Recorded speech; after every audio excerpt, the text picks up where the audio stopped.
Two elderly Jews are taking off their tefillin at the end of the morning services. And as they have for years, they start to talk and schmooze. And one of them finally says to the other, in all honesty, said, "You know what? I'm starting to have doubts." And the second fellow looks at him seriously, and he said, "You know what? I'm starting to have doubts also. Tell me about your doubts." So the fellow says, "You know what? I've had a hard life. Things are not going well. I don't know why God is testing me so much.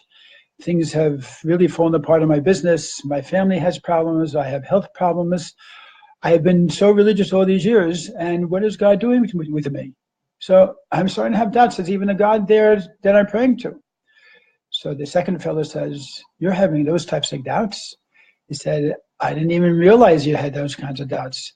So he says, "Well, what do you mean when you say that you're having doubts?" He says, "I'm having doubts whether or not we exist. That God exists, I have no doubt about whatsoever."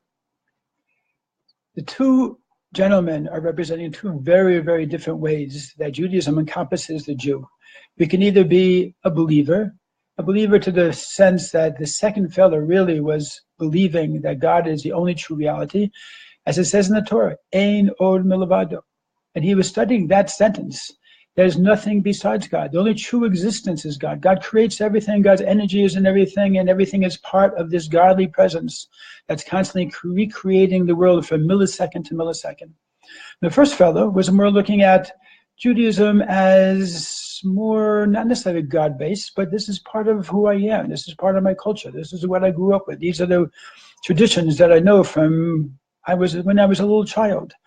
And what happens from those two gentlemen is their grandchildren create perhaps a scenario of what we face today in the Jewish community to a certain degree. A Judaism which is very much God-based and feels that Judaism has God at the center of it all. And another view which is much more, shall we say, secular, which says that Judaism is a beautiful way of life and has tremendous wisdom and lots of good things in it, and a lot of good food and good music and great language and intelligent discussion and Talmudic study, which doesn't necessarily require a belief in a creator to be able to benefit or appreciate the depths of Talmudic logic. And these two cause somewhat of a conflict in terms of how do we really view Judaism. Now, the beautiful thing is, Judaism really does encompass both. And you can be a Jew without believing in God. You're a Jew because you were born Jewish. There's no way you can stop being a Jew. But the real question is, how do we really develop that Judaism to a full degree? And how do we, so to say, investigate whether or not this God is something that we want to make central to our Jewish belief system? And that's something we can delve into a lot more in the future classes, because, as you can imagine, there's a lot to talk about on that end.